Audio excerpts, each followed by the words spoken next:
हाँ जी, welcome welcome welcome. Reply करो guys, क्या ऑडियो वीडियो क्लियर है? मीठी मीठी आवाज आ रही है? शिवाशीष गुड आफ्टरनून बेटा, जय जगन्नाथ बेटा। भुवन ईशिका गुड आफ्टरनून बेटा। प्रज्ञा रिप्लाई कीजिए गाइस, क्या ऑडियो वीडियो दोनों क्लियर है? क्योंकि हमारे पास में कल हमारे किसी टेक्निकल इशू की वजह से क्लास हमारी पूरी नहीं हो पाई थी, लेकिन आज आज आज वही सेशन नंबर 13, एपिसोड नंबर 13 हम स्टार्ट करने वाले हैं और हमारे अपने पार्ट में आगे बढ़ने वाले। All clear sir, learn business, welcome बेटा। तो जवाब दीजिए गाइस, क्या सब कुछ ठीक है? हाँ ठीक है सर। ओके, ऑल क्लियर, ठीक है, मुझे आगे झंडी मिल चुकी है। आई कैन स्टार्ट ना? ओके। तो शुरू करने से पहले थोड़ी इन्फॉर्मेशन आप लोगों के लिए भैया, सिंपल सी बात। इन्फॉर्मेशन क्या? इससे पहले जो हमारे कंसेप्ट टू चार्ट बुक का सेशन चल रहा है, इससे पहले जो हमारे सारे सेशंस हो चुके हैं वो आपको CMA classes COC education same channel पे, वहां पर जाके आप अपनी प्लेलिस्ट में जाएंगे तो वहां पर आपको इससे पहले जितने भी सेशंस हुए उन सब की इंफॉर्मेशन यहाँ पर मिल जाएगी। मतलब इन शॉर्ट, अभी तक तो हमने प्राइवेट नहीं किया, तो इसलिए आप पूरा पार्ट जाके देख सकते हैं। ठीक है, स्टार्ट करते हैं। तो गाइस ये इन्फॉर्मेशन है। चैनल सब्सक्राइब नहीं है, सब्सक्राइब करो, लाइक हो, बहुत काम का चैनल है, अभी बहुत कुछ इसमें नया आने वाला है। चलिए मैं आता हूं कंटेंट के ऊपर, स्टार्ट करते हैं अपने पार्ट को। तो हम अपनी क्लास में कल बात कर रहे थे शेयर सर्टिफिकेट के बारे में। तो हमारे कंसेप्ट को हम क्लास में पढ़ चुके हैं, अब हम बात करने वाले इस कंसेप्ट चार्ट बुक के बारे में। ठीक है, आइए। तो मेरा क्वेश्चन था, शेयर सर्टिफिकेट होता क्या है? पढ़ चुके हो। कौन किन किन कंपनीज के लिए एप्लीकेबल है? सर सबके लिए एप्लीकेबल है। सबके मतलब जो जो कंपनी शेयर इशू करती हैं उन सबके लिए एप्लीकेबल है। उन्हें अपने शेयर होल्डर को शेयर सर्टिफिकेट देना पड़ेगा। मैंने कल बताया था इस बारे में कि सर एक जो इंपॉर्टेंट टॉपिक इसमें बनता है वो बनता है duplicate share certificate. That is very very very very very important under this topic, ध्यान रखना। ओके, हाँ जी, अच्छा हो बेटा, अच्छा हो, वेलकम। कंटिन्यू करते हैं। तो स्टार्ट करें भैया। कंसेप्ट पढ़ चुके हो। मीनिंग मतलब प्राइमा फेसी एविडेंस है जो कि मेंशन करता है, हाईलाइट करता है पर्सन के नाम को। नंबर 2, किन के लिए एप्लीकेबल है? सर सभी कंपनीज के लिए, चाहे पब्लिक हो या प्राइवेट हो। प्राइवेट इसलिए लिखा गया, जानना private is word is here क्योंकि रीजन इज प्राइवेट कंपनी क्या करती है? प्राइवेट प्लेसमेंट के थ्रू सिक्योरिटी इशू करती है, इसलिए मेंशन किया था हम लोगों ने। लीगल रिक्वायरमेंट में आएगा कि भैया शेयर सर्टिफिकेट में क्या कुछ होता है, रिक्वायरमेंट क्या क्या है। तो सिंपल सी बात, शेयर मेंशन करता है, प्लस में इसके ऊपर सिग्नेचर होने जरूरी हैं, 2 डायरेक्टर के या 1 डायरेक्टर सीएस के। ये हम बात कर चुके थे। कॉमन सील कंपनी के पास है, कॉमन सील भी लगानी मैंडेटरी है, ये हम बात कर चुके थे। ओपीसी वाले पार्ट में एक डायरेक्टर या एक सीएस साइन कर सकता है। पहले इसका चार्ट बनाते हैं, ठीक है? चलो पहले बनाएंगे इसी का चार्ट। तो हमने स्टार्ट किया था शेयर सर्टिफिकेट के बारे में बात। आओ बना स्टार्ट करो। तो भैया हेडिंग है शेयर सर्टिफिकेट क्या होता है? बोला prima facie evidence. It means we can say एक तरीके से प्रूफ। प्राइमरी प्रूफ क्या है? प्राइमरी एविडेंस क्या है कि आप किसी कंपनी के शेयर होल्डर हो, तो क्या प्रूफ है? भाई सिंपल सी बात, हमारे पास में शेयर सर्टिफिकेट होना चाहिए। तो पॉइंट इज एक ऐसा सर्टिफिकेशन जो ये बताता है, जो हाईलाइट करता है कि आप उस कंपनी के शेयर के मालिक हो, इन शॉर्ट ओन करते हो शेयर को। तो पॉइंट है प्राइमा फेसी एविडेंस। लिखो कौन सा? which highlights which highlights, जो हाईलाइट करता है। नोट करना चालू कर दो, अब ध्यान रखना, नोट करना चालू करो। which highlights the name of the person, highlight the name of the person। कौन भैया? who own the share, who own the share, जो उन शेयर की ओनरशिप रखता है। तो भैया सिंपल सा मीनिंग आया, शेयर सर्टिफिकेट क्या है? जो कि वो हाईलाइट करता है उस व्यक्ति का नाम जो कि करता है उन शेयर को होल्ड करता है, ओन करता है, उसी के पास उन शेयर की ओनरशिप है। पहला क्वेश्चन तो निकल के आया, ठीक है? तो ये मीनिंग वाला पार्ट हो गया भाई, शेयर सर्टिफिकेट होता क्या है। चार्ट बुक में दोबारा रिपीट कर रहा हूं, जो बच्चे फर्स्ट टाइम ज्वाइन कर रहे हैं, चार्ट बुक में बेटा हम अपने कंसेप्ट को ही चार्ट में कन्वर्ट कर रहे हैं, छोटू पार्ट में लिख रहे हैं, स्मॉल स्मॉल पार्ट में लिख रहे हैं। इससे पहले हमारे सारे चैप्टर हो चुके हैं, हम आगे कंटिन्यू कर रहे हैं। ओके चलिए, अब आता नेक्स्ट पार्ट के ऊपर। तो वर्ड आया कि बताओ शेयर सर्टिफिकेट इशू करना किन किन के लिए एप्लीकेबल है। तो क्वेश्चन आया, लिखो एप्लीकेबल। क्या ये ऑप्शनल है? बताना भाई। अगर कंपनी सिक्योरिटी इशू करती है तो शेयर सर्टिफिकेट देना ऑप्शनल है, मैंडेटरी है? What do you think guys, बताना मुझे। Shivashish, Bhuvan, Ishika, Pragya, Saumitra, learn business, tell me, Manish, Tulsi, Anjali, Virat, बोलो बेटा। क्या अगर कंपनी शेयर इशू कर रही है, सिक्योरिटी इशू कर रही है, तो क्या ये देना ऑप्शनल है, मैंडेटरी है? साथ साथ रिकॉल भी करते रहो चीजों को जो पढ़ के आ चुके कंसेप्ट में पास में। Very good, it is mandatory sir, it is mandatory mandatory mandatory mandatory. Exactly. तो लिखो क्या बोलेंगे, एप्लीकेबल किस किस के लिए? बोला applicable for both private and public company, for both private and public company. और यहां पर एक क्वेश्चन पूछूंगा आप लोगों से, for public company and private company as well. And private company लिखने का पर्पज यही है मेरे भाई कि प्राइवेट कंपनी भी प्राइवेट प्लेसमेंट के थ्रू सेक्शन नंबर 42 के थ्रू सिक्योरिटी इशू करती है, रिमेंबर। तो वो अलाउड है। प्राइवेट कंपनी को सिर्फ यही तो अलाउ नहीं है कि पब्लिक ऑफर नहीं कर सकती, मतलब प्राइवेट कंपनी पब्लिक को प्रोस्पेक्टस इशू करके नहीं बेच सकती, बट बाकी तो राइट उसके पास में है ही। वही सेम राइट पब्लिक कंपनी के पास भी है। तो पब्लिक कंपनी दो टाइप की होती है, लिस्टेड अनलिस्टेड। तो अगर लिस्टेड है तो सेबी के बात कर रहे हैं, वो तो कर ही पा रही है। बट अगर प्राइवेट पब्लिक कंपनी अनलिस्टेड भी है तो भी उसके पास प्राइवेट प्लेसमेंट का ऑप्शन होता है। हम पहले पढ़ चुके इस बारे में, तो वेरी गुड। क्या बोलेंगे? Public and private company both can issue क्या? Share certificate.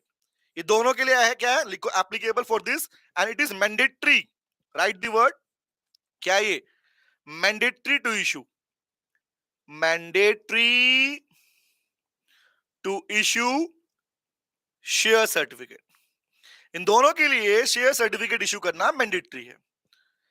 तो यहां तक बात क्लियर है भैया? बोलो बोलो बोलो, यहां तक बात क्लियर है? इवन आपने एक वर्ड बताऊं, आपने अपने सेल ऑफ गुड्स एक्ट में एक वर्ड सीखा था, वहां था document of title and document showing title. एक टॉपिक आता है सेल ऑफ गुड्स एक्ट के अंदर, document of title and document showing title. तो डॉक्यूमेंट शोइंग टाइटल मतलब भैया, टाइटल मतलब ओनरशिप, एक ऐसा डॉक्यूमेंट जो ओनरशिप को प्रेजेंट करता है। और वहां पे एग्जांपल में हमने लिखा था शेयर सर्टिफिकेट।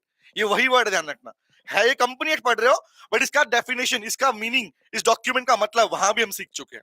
चलिए आगे बढ़े, आगे आता हूं। तो ये बात होगी मीनिंग की और ये बात होगी एप्लीकेबल की। अब आता हूं अगली बात के ऊपर।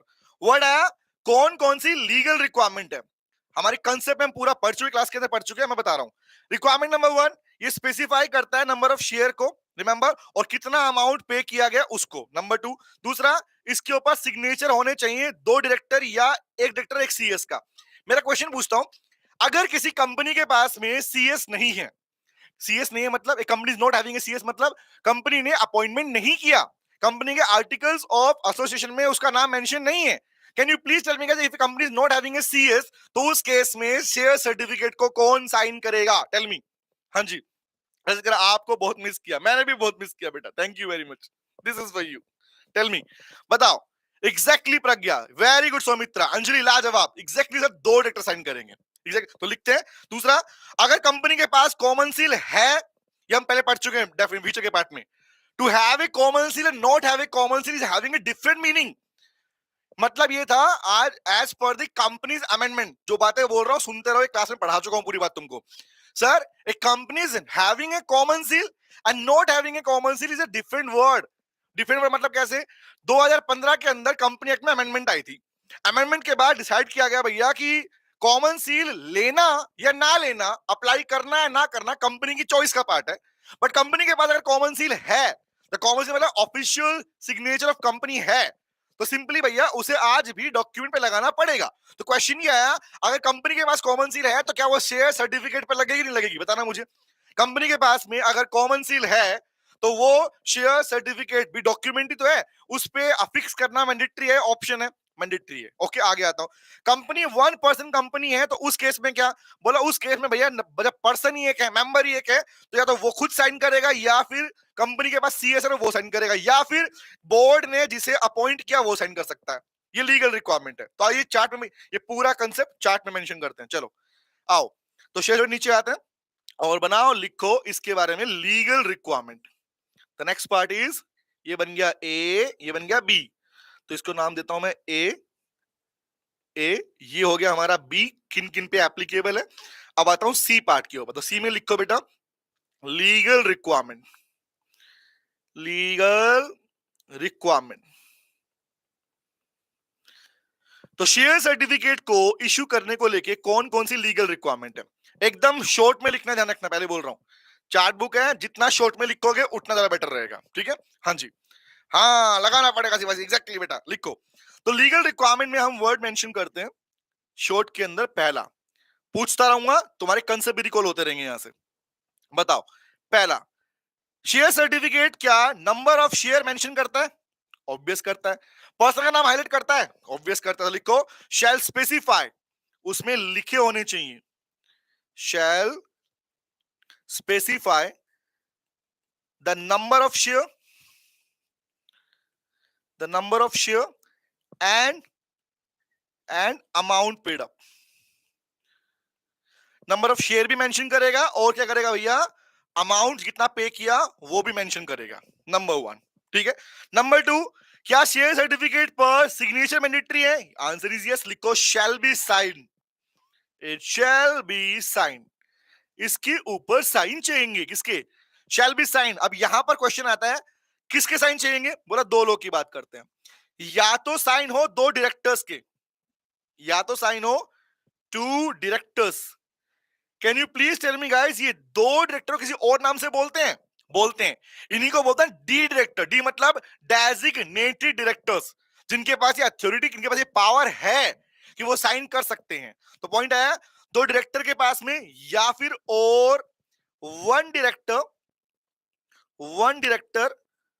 And one CS. बट याद रखना, if a company is not having a CS, the director will sign. A company is having a CS, the CS will sign. वो साइन करेंगे इसके ऊपर। नंबर 2, रिक्वायरमेंट नंबर 3 क्या पढ़ा? रिक्वायरमेंट नंबर 3 से हम पढ़ के आए, हमें कंसेप्ट याद है, तो कौन सा था? Requirement number 3, if a company is having common seal, short में लिखो company is having common seal. अगर कंपनी के पास में कॉमन सील है, कॉमन सील है, तो उस सिचुएशन में क्या कॉमन सील लगेगी? लगेगी। आपने रिप्लाई कर चुके पहले, क्या लिखेंगे? लिखो then mandatory to affix, it is mandatory, ये जरूरी है, to affix the common seal, to affix the common seal on share certificate. तो वो लगाना पड़ेगा, पड़ेगा ही पड़ेगा। Mandatory to affix the common seal लगाना पड़ेगा। ये आ गया नेक्स्ट पार्ट। अब बताओ, अगर कंपनी ओपीसी है तो भाई उस केस में कौन साइन करेगा? If company is OPC, 1% company, तो वहां दो की बात नहीं आ रही डायरेक्टर की, वहां पे क्या आ रही है? लिखो shall be sign by, short में शैल बी साइन। कौन करेगा साइन? साइन करेगा एक डायरेक्टर या सीएस, बाय वन डायरेक्टर जो वो बेचारा है, एंड दूसरा है और सीएस। ये दो पार्ट यहां पर आ जाते हैं। तो ये कुछ बेसिक लीगल रिक्वायरमेंट है शेयर सर्टिफिकेट को लेकर, चार्ट हमने बना लिया अपने पास में। बोलो बोलो बोलो, क्लियर क्लियर क्लियर, याद रहेगा? याद तो हमको है, और अच्छे से याद हुआ? हाँ हो गया। अच्छा क्वेश्चन पूछो आप लोगों से, पूछना है मुझे जानना। अभी तक हमारे पास में पूरा कंपनी एक्ट चला रहे हैं, ठीक है, बट कुछ बच्चों का मेरे पास में मैसेज आए, ठीक है, एंड उन्होंने बोला सर कि कंपनी लॉ वाला पार्ट तो हमारा हो चुका है, हम अपना कॉमर्शियल लॉ भी पढ़ रहे हैं, तो एक बार ना कंपनी लॉ जहां तक हो गया वहां तक करा दो, उसके बाद में पहले कॉन्ट्रैक्ट एक्ट के चार्ट बुक बनवा दो। तो तुम में से कितने लोग तैयार हैं कि पहले मैं कंपनी वाला पार्ट यहां तक करा के कॉन्ट्रैक्ट पे शिफ्ट करूं? है कोई ऐसा, या पहले कंपनी को फिनिश कर ले पूरा? बोलो बोलो, रिप्लाई करना मुझे, दिखा बताना मुझे। शिवाशीष, प्रज्ञा, सौमित्रा, ईशिका, रजत, तान्या। नहीं सर पहले इसी को कर लेते हैं, सब कह रहे हैं। सब बताओ मुझे प्लीज कि क्या इसके बाद में हम कॉन्ट्रैक्ट पे शिफ्ट करें या पहले इसे फिनिश कर लें पूरा कंपनी को? ओके ठीक है, ठीक है भैया, हाँ पहले इसी को करते हैं, मैं भी वही चाह रहा था। वेरी गुड, ठीक है, डन डन डन, ओके चलो आगे। तो ये पार्ट हो गया हमारा डेफिनेशन, मीनिंग, एप्लीकेबल, रिक्वायरमेंट। अब आता हूं नेक्स्ट पार्ट के ऊपर। कंसेप्ट खत्म हो गया, चलो अब मुझे बताओ, अगला प्रश्न है कि रूल्स बाय सीजी। एक बात बताओ, शेयर सर्टिफिकेट जो इशू किया जाएगा उसका तरीका क्या होगा, या फिर duplicate share certificate? In short, जब शेयर सर्टिफिकेट गल गया, सड़ गया, खो गया, डिस्ट्रॉय हो गया, तो उस केस में डुप्लीकेट शेयर सर्टिफिकेट इशू किया जाता है, ठीक है। तो क्वेश्चन इज, इसका तरीका जो होगा, the mode of issuing share certificate and the mode of issuing duplicate share certificate, या फॉर्म ऑफ शेयर सर्टिफिकेट, या क्या क्या इंफॉर्मेशन लिखी जाएंगी रजिस्टर मेंबर के अंदर, ये सारी बातें I can use the rules and regulation related to share certificate. Who will decide this? ये प्रेस्क्राइब कौन करता है? टेल मी गाइस, ये सारी बातें लिखी हैं, ये सब कुछ कौन प्रेस्क्राइब करता है? क्वेश्चन ध्यान रखना, हमेशा क्या बोल रहा हूं, जब भी पूछा गया कि शेयर सर्टिफिकेट के रिगार्डिंग जो रूल्स रेगुलेशन है, मैनर है, मोड है, फॉर्म्स है, इवन पर्टिकुलर क्या कुछ लिखना है, ये कौन डिसाइड करेगा? आंसर है सेंट्रल गवर्नमेंट, सीजी की बात कर रहे बेटा, रिमेंबर? वेरी, अरे वाह लाजवाब, मजा आ गया भैया। सीधी सीधी सी, तो लिखो, इसी नीचे लिख दूं, नीचे नोट बना लो इसमें। इतनी बड़ी बात को शॉर्ट में लिखेंगे? हाँ शॉर्ट में लिखेंगे, बात बड़ी है, बट बेशक है तो प्यारी ना, हाँ प्यारी बात तो है। तो लिखो, शॉर्ट में लिखता हूं, लिखो द रूल्स एंड रिक्वायरमेंट, ये the manner particulars particulars particulars particulars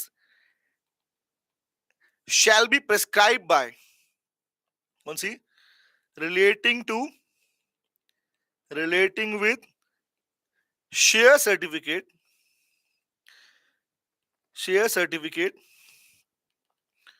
कौन करेगा भैया, prescribed by CZ, prescribed by CZ। याद रखना शेयर सर्टिफिकेट के रिगार्डिंग जो डिसाइड करने का पार्ट है किसके पास है, सीजी के पास में है, याद रहेगी बात। And right the word note, it is a note, okay, ये नोट का पार्ट हमारा कि भैया सिंपली उनके पास अधिकार है, सीजी का अधिकार है, वही इसके रिगार्डिंग डिसीजन ले सकती है। डन। तो ये पार्ट यहां पे खत्म हो गया चार्ट के अंदर हमारा। आ गया हूं, नेक्स्ट पे आता हूं। अब आया अगला पार्ट, ये इस पे लिख लो, इवन मैंने क्लास में भी बताया था, it is very very very very very very very very very very very important and easy. ये वाला टॉपिक शेयर सर्टिफिकेट के अंदर बहुत बहुत ज्यादा इंपॉर्टेंट है। नाम है डुप्लीकेट शेयर सर्टिफिकेट। एक बात बताओ, मेरा सर्टिफिकेट खो गया, सुनो, मैंने कंपनी से शेयर परचेज किए थे, मेरा सर्टिफिकेट मैं अपनी पॉकेट में डाल के घूम रहा था, मैं कपड़े धोने लगा, कपड़ों में भैया वॉश हो गया पूरा पूरा, जो लिखा सब खत्म हो गया, या फिर फट गया, खो गया, डिस्ट्रॉय हो गया। ऐसी कंडीशन में मेरे पास तो वही था ना डॉक्यूमेंट, सुनना क्या बोल रहा हूं, मेरे पास तो वही डॉक्यूमेंट था ना जो इस बात का प्रूफ था कि मेरे पास उस कंपनी के शेयर हैं, मैं उस कंपनी के कितने शेयर ओन करता हूं। अब वो तो खो गया, तो क्या मैं दोबारा से इसके लिए अप्लाई कर सकता हूं?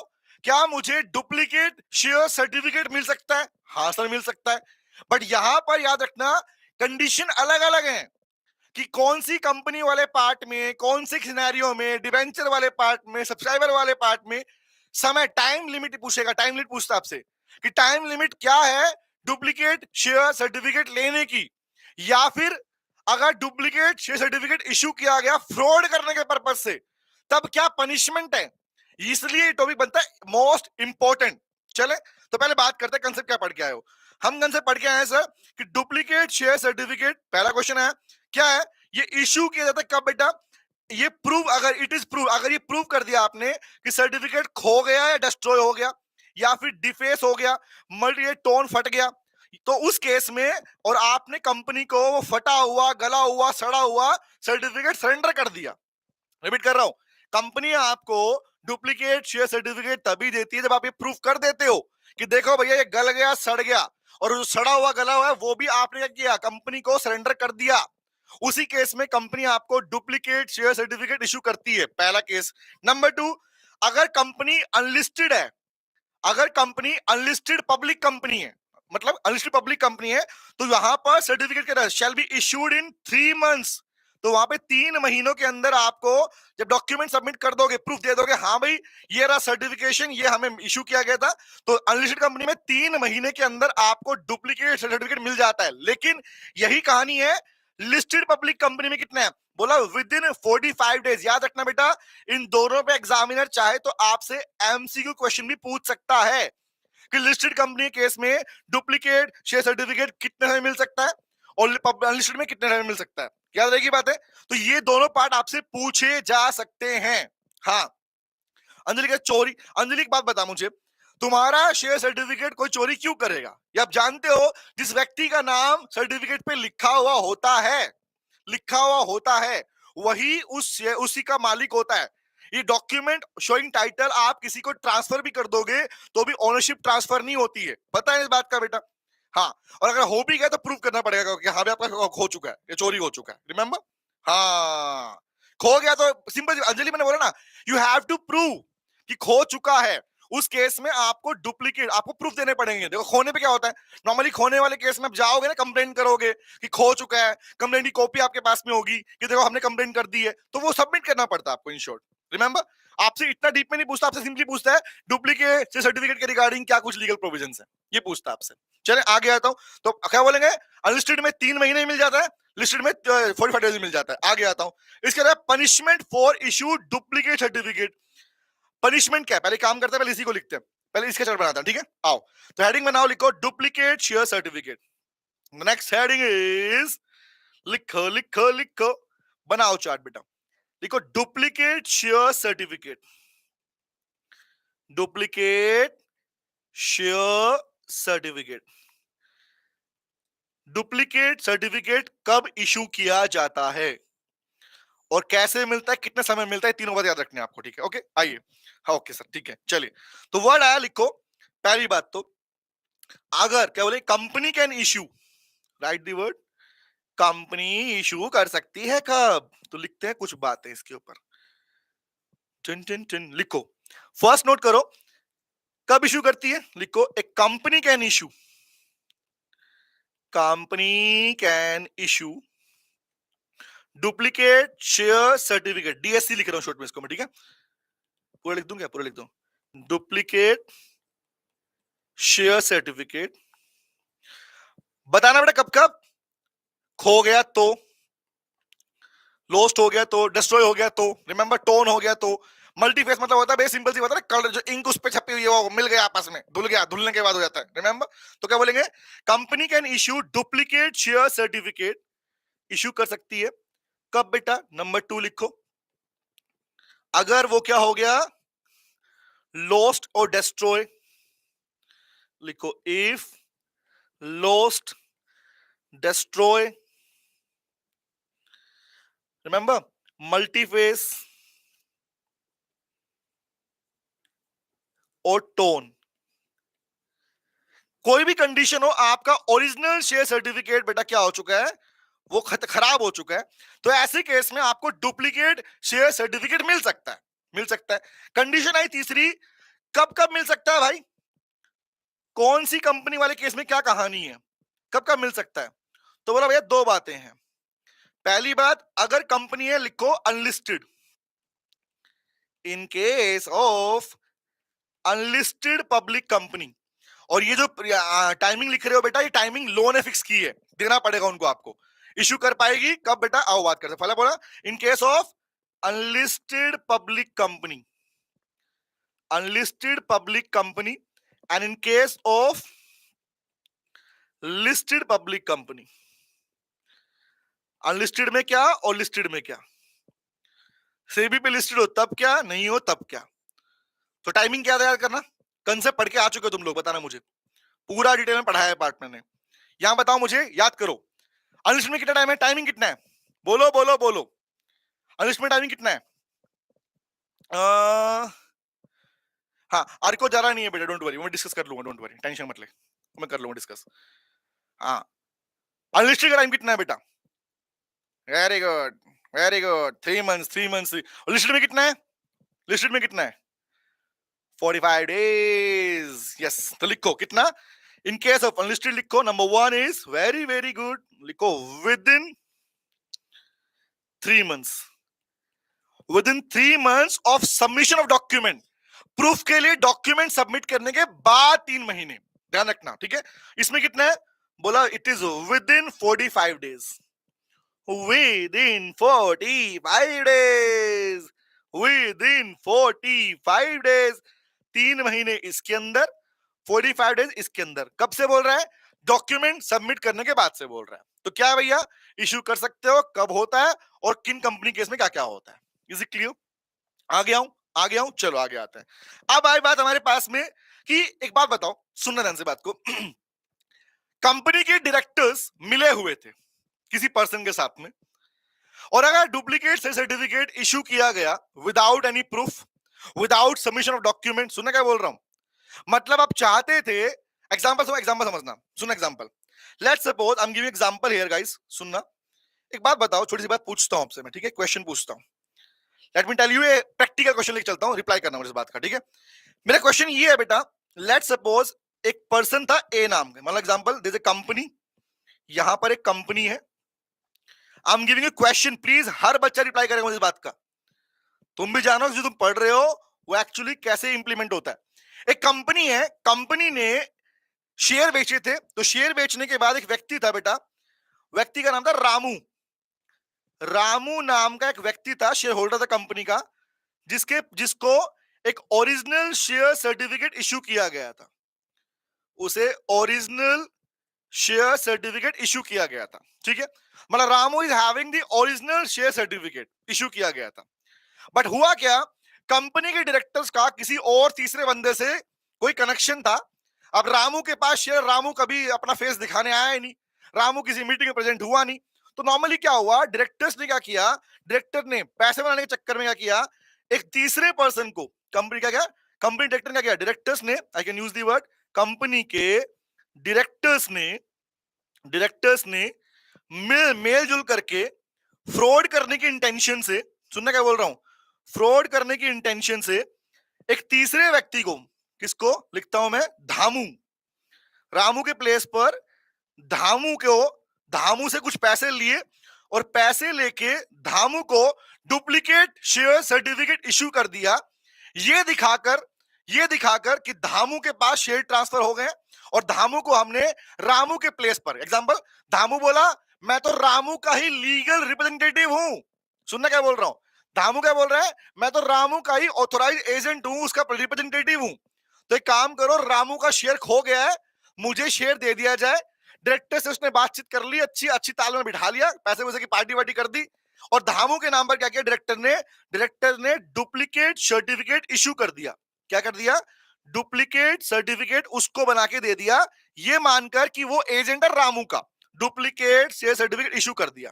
अब क्या हुआ, अब सुने क्या हुआ, धामू ने जैसे डुप्लीकेट सर्टिफिकेट मिला, धामू ने वो शेयर बेच दिए और बेच कर जो पैसा है कुछ अपनी पॉकेट में डाल लिया और कुछ डाल दिया किसके बाद, कुछ दे दिया डायरेक्टर को दे दिया। सुनना कहानी, धामू ने क्या किया, वो पैसा जो आया शेयर सर्टिफिकेट, शेयर मिले, उस शेयर सर्टिफिकेट यूज करके उसने वो शेयर सेल कर दिए, बेच दिए।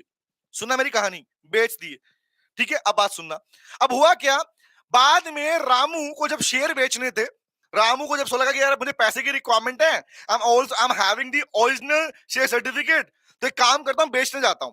जब बेचने गया तो उसे अलाउ नहीं किया गया, रेस्ट्रिक्ट हो गया। सिंपल सी बात है, जो शेयर ऑलरेडी बिक चुके हैं वो आप कैसे बेच सकते हो। तो रामू को पता चला भैया कि ये तो गड़बड़ घोटाला है, इसे मना कर दिया कि नहीं बेच सकता। Now please tell me guys, जब ये बात सामने निकल के आए कि डायरेक्टर धामू आपस में मिले हुए थे, तो यहां पर क्या पनिशमेंट मिलेगी, बताना मुझे। डुप्लीकेट शेयर सर्टिफिकेट इशू किया गया टू डिफ्रॉड, फ्रॉड करने के पर्पज से, इंटेंशन ऑफ फ्रॉड पर्पज से, तो यहां पर क्या इन्हें माफी मिलेगी या इस डायरेक्टर को जो इन्वॉल्व है इसे पनिशमेंट मिलेगी, टेल मी गाइस, क्या इसे पनिशमेंट मिलेगी या नहीं मिलेगी। वेरी गुड, यस सर, मिलेगी मिलेगी मिलेगी मिलेगी मिलेगी मिलेगी मिलेगी। क्या मिलेगी, कितनी पनिशमेंट है, क्या फ्रॉड के लिए section number 447 punishment for fraud वो भी एप्लीकेबल होगा, वो भी होगा। और इवन रॉन्गफुल इश्यूएंस, ये क्या है, this particular phase is termed, इसे क्या बोलते हैं, इसे हम बोलते हैं बेटा रॉन्गफुल इश्यूएंस। गलत आप अगर इश्यू करते हो, रॉन्गफुल इश्यूएंस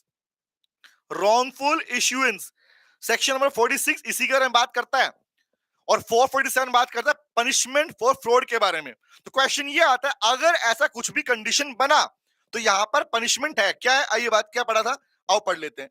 क्या कंसेप्ट सीखा था हमने, कंसेप्ट सीखा था कौन सा पढ़ना, सेक्शन 46(5) बोलता है कि अगर फ्रॉड करने की इंटेंशन से शेयर दिया गया तो पनिशमेंट है, कौन सी, not less than 5 times the face value of share, जितने के शेयर थे उससे 5, कम से कम 5 गुना फाइन तो है, नंबर 2, और ये फाइन 10 गुना तक हो सकता है या फिर 10 करोड़ रुपए की अमाउंट तक का fine, whichever is higher, minimum 5 times fine, ये नंबर 1। ये फॉरवर्ड इसमें नहीं है, इसके सेक्शन अलग है, 46(5)(b). 5 कहता है कि भैया यहां पर 5 गुना तक फाइन, जो फाइन 10 गुना तक हो भी सकता है, 10 टाइम हो सकता है, या फिर 10 करोड़ रुपए और whichever is higher fine लगेगा। दूसरा, जो भी लोग इन्वॉल्व हैं वो सेक्शन नंबर 447 के under, that means for punishment for fraud, उसके लिए भी लायबल है, दैट मींस 10 साल तक की जेल हो सकती है, याद रखना बात। ओके, आइए बात करता हूं, तो वर्ड लिखो, पनिशमेंट फॉर, हेडिंग बनाओ, चार्ट में बनाएंगे हेडिंग, ये हमारा हो गया ए बी सी, सी हो गया था डी है,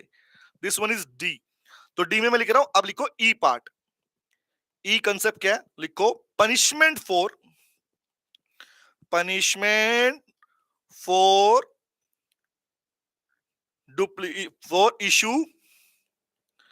issuing duplicate share certificate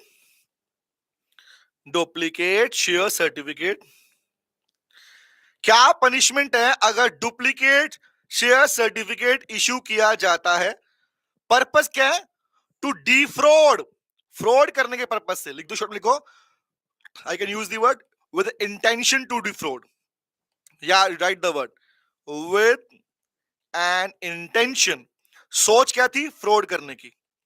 intention to defrauded, fraud करने के उद्देश्य से, फ्रॉड करने के उद्देश्य से। तो बता ना भैया, फ्रॉड करने के पर्पस से डुप्लीकेट सर्टिफिकेट इश्यू किया गया तो क्या है पनिशमेंट?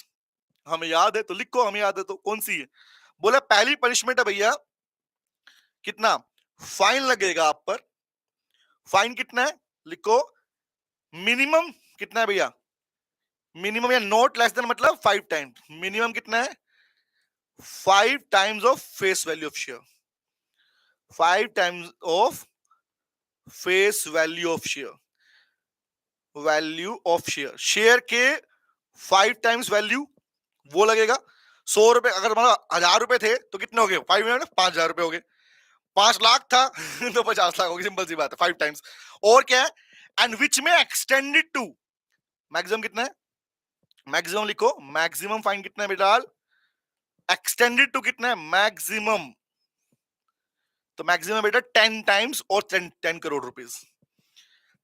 10 टाइम्स 10 गुना फाइन, 10x और 10 crore rupees. Which ever is lower और हायर, ये बताओ मुझे। 5 गुना फाइन, 10 गुना फाइन या 10 करोड़, बताओ इन दोनों में से कौन सा लोअर और higher? Which one is preferable? Fine के नाम पर कौन लगेगा, हायर और लोअर? बोलो बोलो बोलो, वेरी गुड। तान्या, प्रज्ञा, शिवाशीष, भुवन, बहुत बढ़िया। सौमित्रा, हायर। तो लिखो इसके नीचे विच एवर इज हायर, इन दोनों में से जो भी ज्यादा होगा वो। Whichever is higher, whichever is higher, whichever is higher.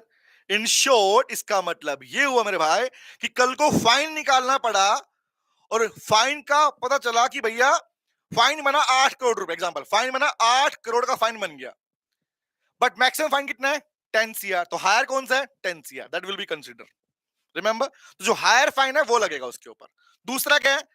Punishment under section 447, section number 447, इसके बारे में हम पहले भी डिटेल में बात कर चुके हैं कि किसके बारे में बात करता है? Punishment for fraud. It is for the punishment for fraud, जहां पर जेल है।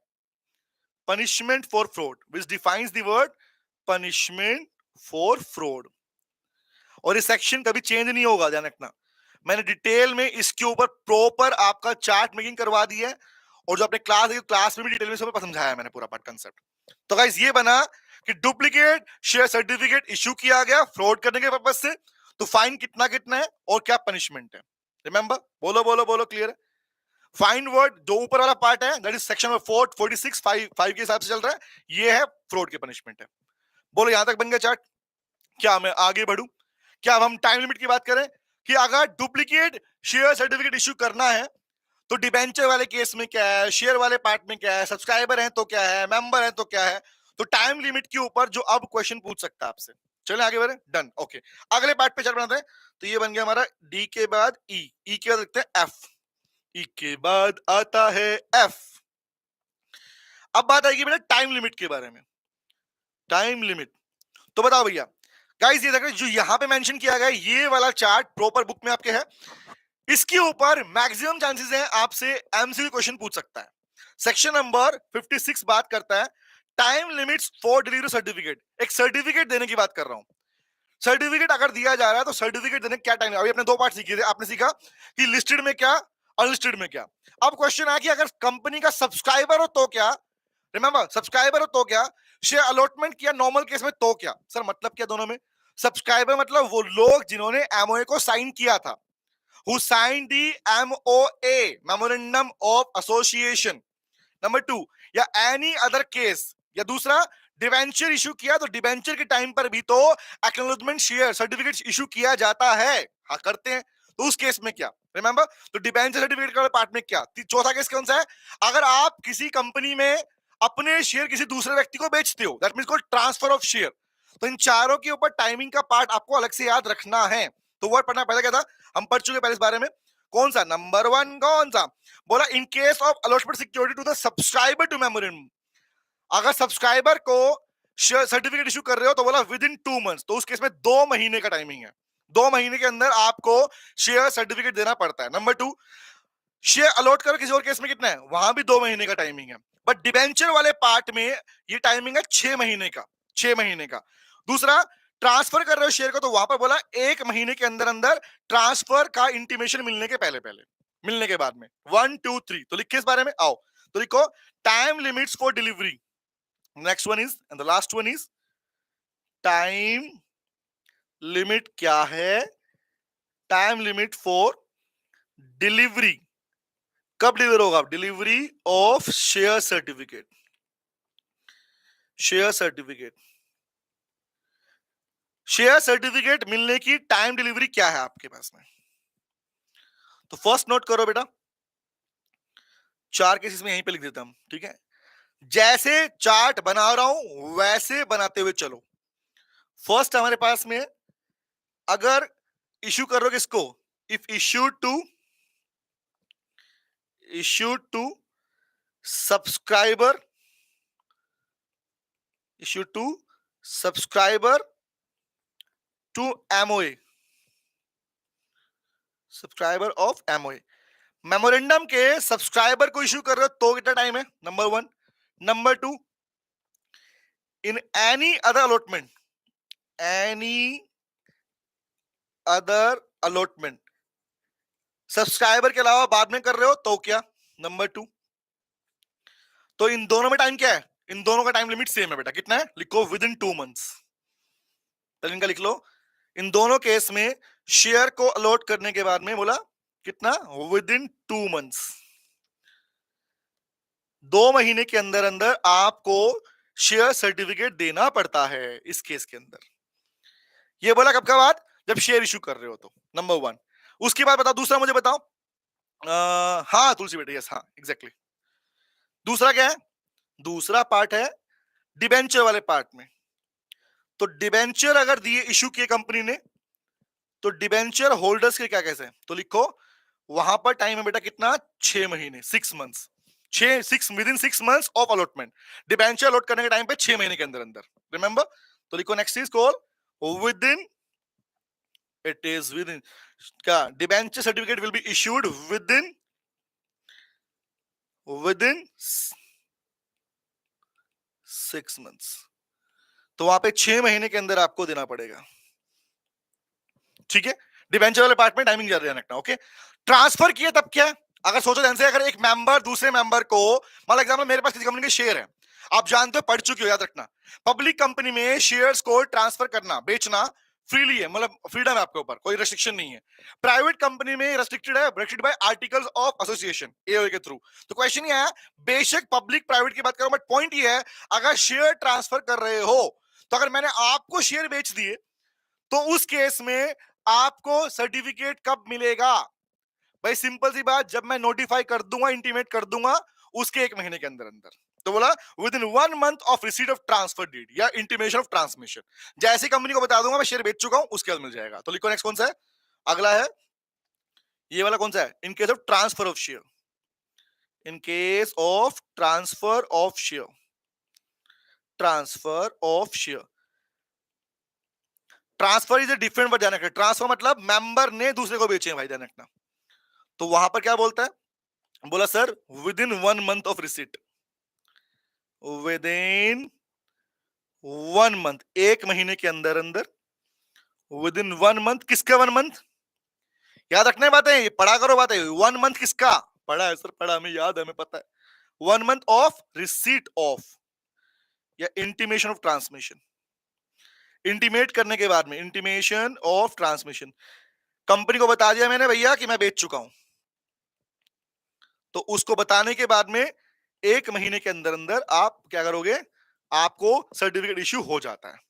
तो गाइस ये था हमारा शेयर सर्टिफिकेट वाला टॉपिक, खत्म भी हो गया, चार्ट बन गया इसका। कंसेप्ट आप पूरे पढ़ चुके हैं और कंसेप्ट होपफुली आपको दोबारा से रिकॉल भी हो चुके होंगे सारे सारे। ये खत्म हो गया। अब आएगा voting rights of share holders, जहां पे बात करूंगा मैं किसकी, इक्विटी वालों की और प्रेफरेंस वालों की। हाँ, तुलसी, प्रज्ञा, शिवाशीष, इशिका, अंजलि, हाँ जी ठीक है, बोलो बेटा डन डन डन। क्या अगले चार्ट की ओर बढ़े? ये पूरा हो चुका है, ये पूरा खत्म हो गया, ठीक है। टिन टिन टिन टिन टिन टिन टिन टिन टिन टिन टिन। आते हैं अपने अगले चार्ट की ओर। Note done done done done done done, बन गया चार्ट। अगले आते हैं, तो अपने कंसेप्ट चार्ट बुक में अब टॉपिक आया हमारे पास, लिखो voting rights of share holders. Voting rights of share holders.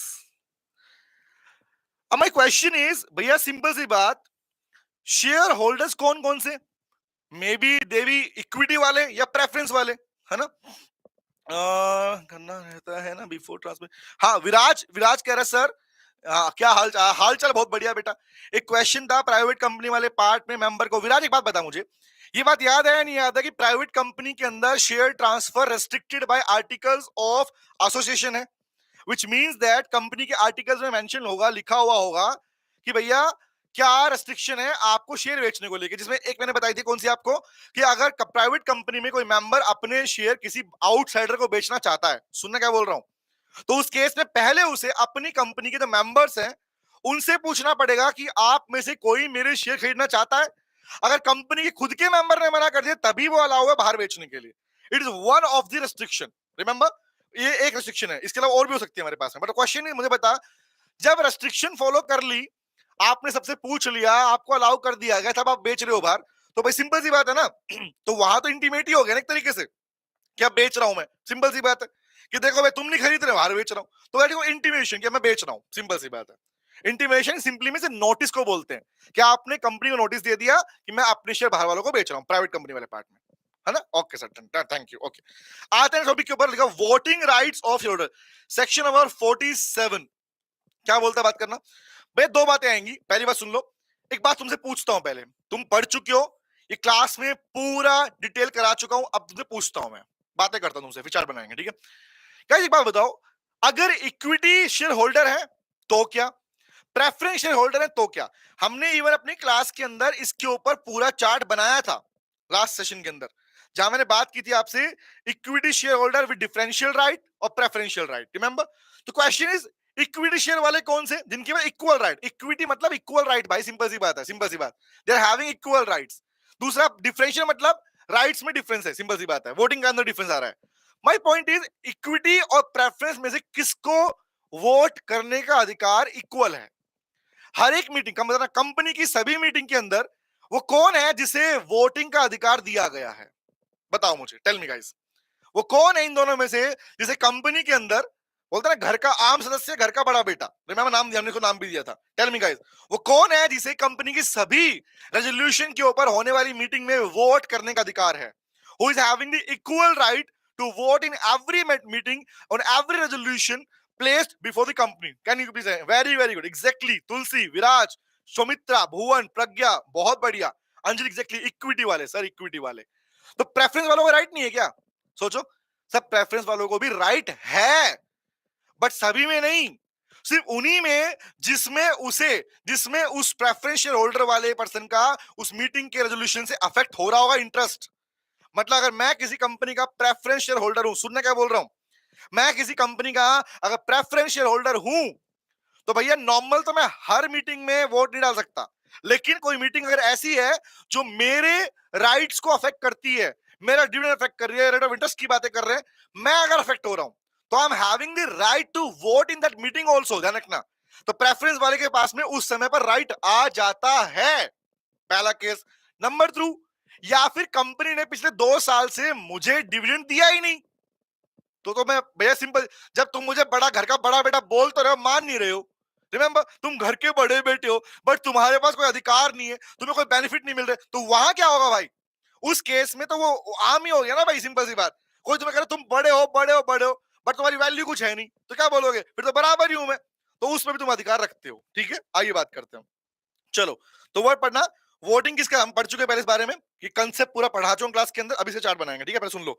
Equity वाले पास क्या है, have the right to vote in every, सभी में अधिकार है। दूसरा, पोल अगर होता है तो पोल के अंदर प्रोपोर्शन चेक करते हैं। पोल मतलब भैया सिंपल सी बात रखना, अक्सर एक स्पेशल टॉपिक हमारे पास चैप्टर आएगा, meeting of chapter, meeting of minutes of meeting की बात करते हैं कि मीटिंग एंड रेजोल्यूशन चैप्टर आएगा, तो हम पढ़ते हैं AGM, EGM, minutes of meeting. तो क्वेश्चन है वहां पे वोटिंग के टाइप आते हैं कि वोटिंग कितने तरह से हो सकता है, हमारे सिलेबस का पार्ट है बेटा। पोस्टल बैलेट क्या होता है, इलेक्ट्रॉनिक वोटिंग क्या होती है, रिमेंबर। तो वहां से मैं पोल वाला पार्ट, पोल क्या होता है नॉर्मली, अगर सुनना क्या बोल रहा हूं, सुनना ध्यान से बात मेरी, पढ़ के आ चुको, रिकॉल करवा रहा हूं तुमको मैं बात। नॉर्मली किसी मीटिंग के अंदर रेजोल्यूशन पास करने को लेके जब वोटिंग होती है तो बोला भैया हैंड रेज करके भी वोटिंग होती है। बट अगर वहां पर यह डिमांड कर लिया गया कि हाथ से वोटिंग नहीं करेंगे आप, तो क्या करोगे, पोल के थ्रू वोटिंग करोगे। पोल मतलब सबके पास में इक्विपमेंट है, इलेक्ट्रॉनिक मोड है, और वहां से बटन प्रेस करेंगे कि हम किसके फेवर में है। The accurate measurement of voting poll है। तो पोल वाले पार्ट में बताना मुझे मेरे कितने वोट होंगे। ये एग्जांपल, कोई शेयर होल्डर कितने वोट होंगे, सिंपल सी बात है, जितने शेयर उसके पास है उतने ही शेयर के प्रोपोर्शन में वोटिंग होती है।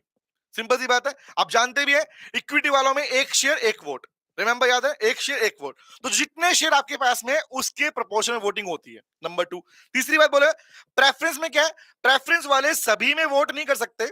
उनका अधिकार कब है, अगर कोई ऐसे रेजोल्यूशन है जो डायरेक्टली उनके राइट्स को अफेक्ट कर रहे हो। दूसरा, ऐसे जो कंपनी के बंद होने को लेकर चल रही है बातें। तीसरा, या ऐसे जो उनकी रिपेमेंट या शेयर कैपिटल के रिडक्शन की बातें कर रहे हैं। तो ऐसे सारे केसेस में उनका अधिकार बनता है। आगे आता हूं, पोल वाले पार्ट में इनके पास भी सेम अधिकार है।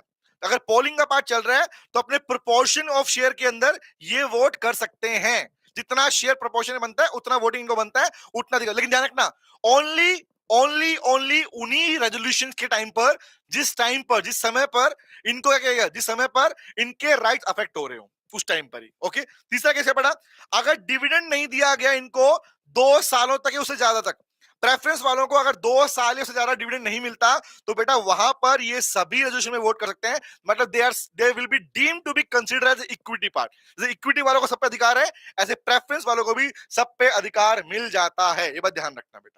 और ये सेक्शन प्राइवेट पब्लिक दोनों कंपनी के लिए सेम चलता है, ठीक है। ये टॉपिक है हमारे पास में, अब इसे चार्ट बना लेते हैं, ठीक है। ये पढ़ चुके आप लोग, है ना। ओके, आगे आता हूं, चलिए। तो हम बनाते हैं हमारा चार्ट। चार्ट में voting rights of share holder, section 447, section 47, you can right this section 47। अब बात करते हैं, तो दो बात, चार्ट बनेगा छोटा सा, टॉपिक है लंबा, है ना। आओ, तो पहला केस आया, इन case of equity, in case of preference. Heading बना लो, फर्स्ट लिखो इसके नीचे, तो बोला equity share holders, voting right of equity share holders, voting right of preference share holders, preference share holders, equity share holders, preference share holders. तो बताओ भाई लोगों, इक्विटी वाले के पास में सब में अधिकार है नहीं है? है सर, है। इक्विटी वाले किससे बात है, बताना मुझे, tell me. Equity share holder सब में अधिकार रखते हैं, यस सर।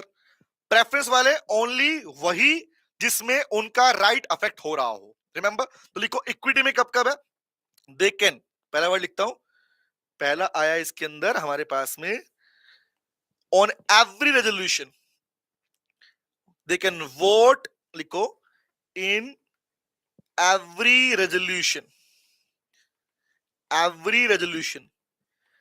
और जिन्होंने अभी तक ये टॉपिक चैप्टर नहीं पढ़ा है, मैं बता देता हूं, थोड़ा सा तुम्हें आइडिया भी मिल जाएगा।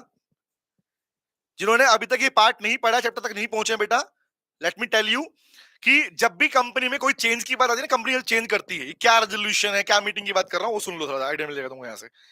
अगर चैप्टर नहीं पढ़ा अभी तक तुम लोगों ने, वहां तक नहीं पहुंचे हो तो सुनो ध्यान से बात को। चैप्टर में डिटेल मैंने पढ़ा है इस बारे में कि भैया जब भी किसी कंपनी में कोई चेंज करने की बात आती है, प्लीज सुनना जो बोलने वाला हूं इस टाइम में आपसे। कंपनी में चेंज का मतलब क्या है, चेंज का मतलब क्या है कि या तो कंपनी का मेमोरेंडम ऑफ एसोसिएशन अफेक्ट हो रहा होगा, उसमें चेंज कर रहे होंगे, या फिर कंपनी के आर्टिकल्स ऑफ एसोसिएशन को चेंज कर रहे हो। एमओए में कंपनी की पावर लिमिटेशन लिखी होती है, उनको बदल रहे हो। एओ में कंपनी के इंटरनल रूल्स रेगुलेशन लिखे होते हैं, उनको चेंज कर रहे हो। तो क्वेश्चन इज, कंपनी के अंदर चेंज कर रहे हो तब भी, मेन चेंज तब भी दोनों केस में एमओए एओए बदल रहा है। तो देश में, हमारे देश में कंपनी एक्ट के अंदर हमारे पास ध्यान रखना, एमओए एओए में से कुछ भी चेंज होता है इसके लिए तरीका है। लोग कहता है भैया तरीका ये है कि आपको रेजोल्यूशन पास करना पड़ेगा। रेजोल्यूशन रीसोल्यूशन से बना रेजोल्यूशन। रेजोल्यूशन पास करने के लिए आपको मीटिंग बुलानी पड़ेगी।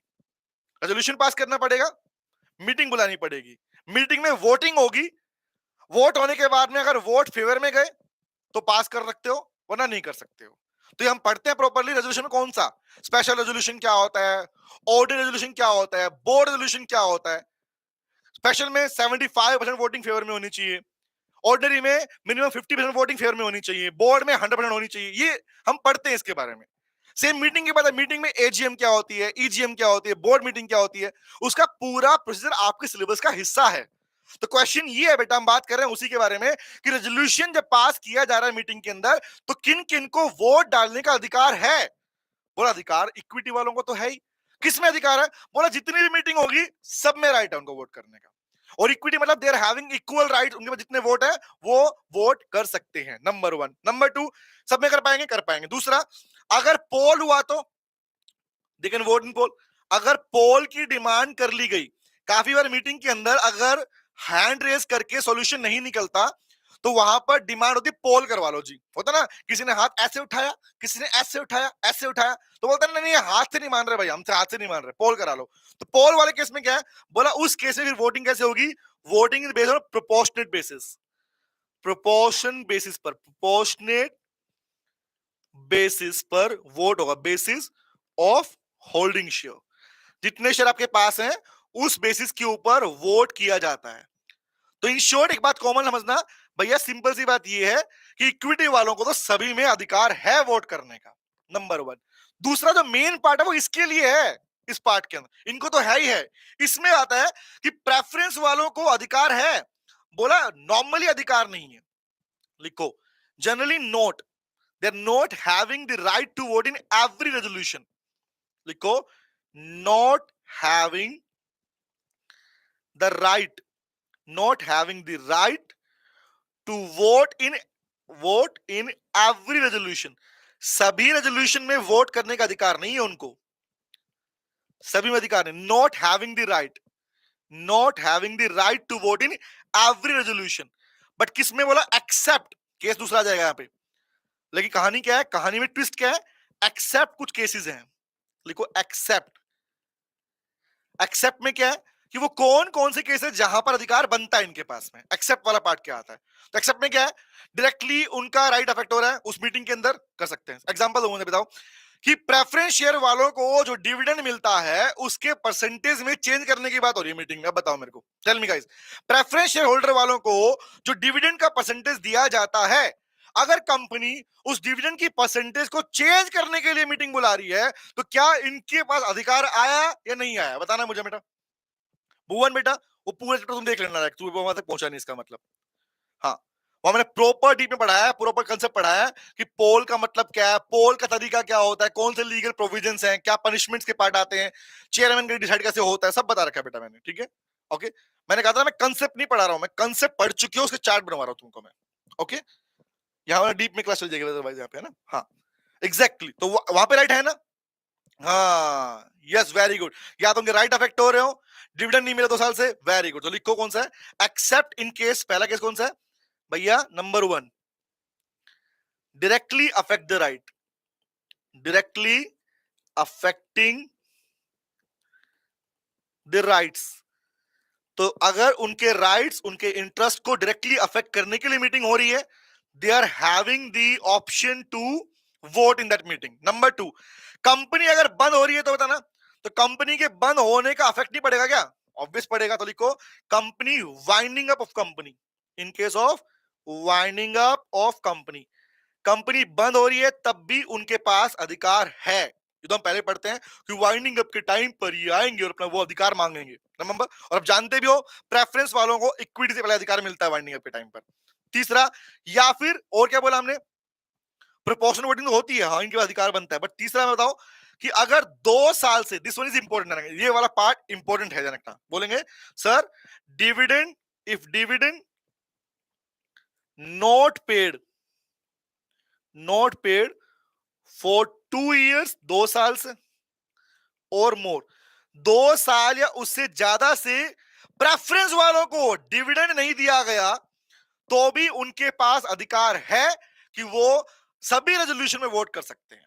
मतलब जितने भी रेजोल्यूशन कंपनी में फिर आएंगे सब में अधिकार आ गया उनके पास में, बेटा ध्यान रखना, सब में अधिकार हो गया। तो क्वेश्चन है, ये इक्विटी प्रेफरेंस जो लिख रहे हो क्या ये प्राइवेट पब्लिक दोनों में एप्लीकेबल है? टेल मी, क्या प्राइवेट और पब्लिक कंपनी दोनों केस में एप्लीकेबल है? हाँ है ना? This provisions is applicable for both private public company, yes और नो? बोलो बोलो बोलो।